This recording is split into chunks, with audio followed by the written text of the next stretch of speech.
Hello friends, કેમ છો બધા? તમારી પોતાની ચેનલ નિશા પટેલ ગુજરાતીમાં તમારું સ્વાગત છે અને હું છું નિશા. આજે આપણે કાચા ચોખામાંથી એકદમ ક્રિસ્પી બહારથી અને અંદરથી સોફ્ટ એવા ભજીયા બનાવીને તૈયાર કરીશું.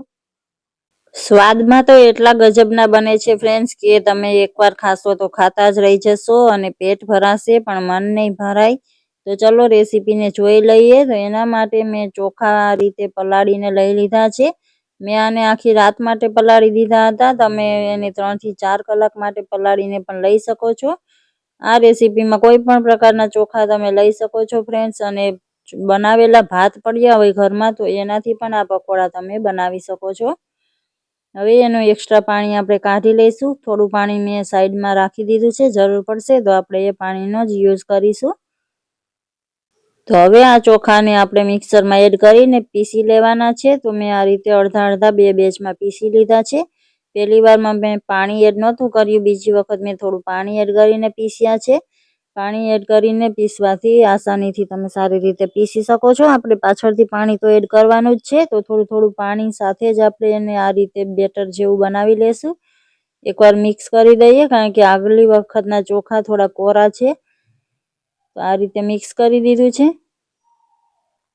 અને હવે આમાં મસાલા કરીશું. તો મસાલા માટે મેં પાછું એ જ મિક્સરનું જાર લઈ લીધું છે. એમાં આ રીતે આ ધાણા ભાજીના જે ડંઠલ હોય છે એ લીધા છે. એમાં બહુ જ ફ્લેવર હોય છે. આદું લીધું છે અને સૂકા લાલ મરચાં લીધા છે. બધું આપણે ક્રશ કરી લેશું અધકચરું એવું. અને એને પણ આપણે આ બેટર સાથે જ મસાલાને મિક્સ કરી દેશું. તો આ મસાલો બધો મેં આમાં એડ કરી દીધો છે.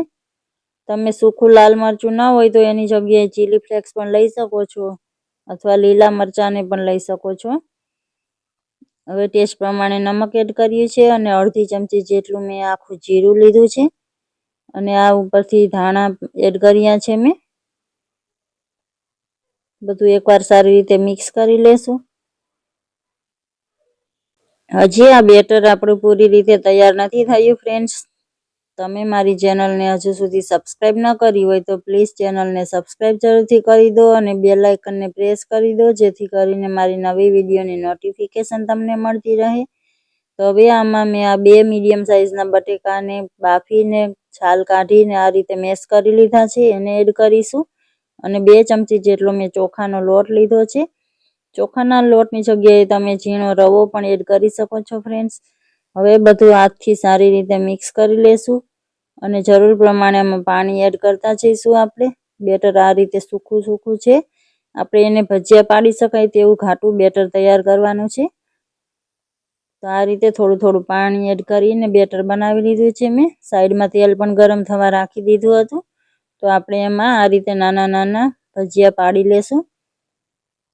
આ ભજીયાને આપણે હાઈ ફ્લેમ પર જ પાડવાના છે ફ્રેન્ડ્સ, અને તળવાના પણ હાઈ ફ્લેમ પર જ છે. લો ફ્લેમ પર તળશું તો આમાં તેલ ચડી જશે, કારણ કે આમાં બાફેલું બટેકું છે. બટેકાથી ભજીયા અંદરથી એકદમ સોફ્ટ બને છે અને બહારથી એકદમ ક્રિસ્પી બનીને તૈયાર થાય છે. એક બેચને ફ્રાય થવામાં 3 થી 4 મિનિટનો ટાઈમ લાગશે. શરૂઆતમાં આ રીતે હલકા હલકા ચીપકશે. આપણે એને થોડા થોડા અલગ કરી લેશું. પછી આ રીતે ઝારાની હેલ્પથી તળી લેશું. ચોમાસામાં ખાવાની મજા પડી જાય એવા ગરમા ગરમ પકોડા તમે આ રીતે મિનિટોમાં બનાવીને તૈયાર કરી શકો છો.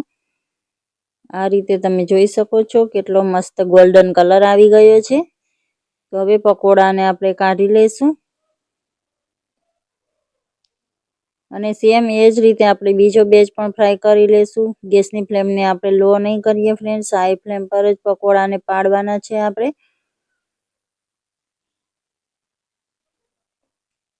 તો આ રીતે બધા પકોડા મેં ફ્રાય કરી લીધા હતા.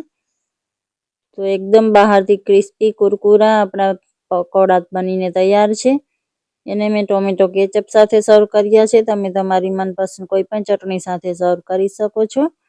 ફ્રેન્ડ્સ, તમને મારી આ રેસીપી કેવી લાગી? સારી લાગી હોય તો લાઈક કરી દો. તમારા ફેમિલી અને ફ્રેન્ડ્સ સાથે શેર જરૂરથી કરજો.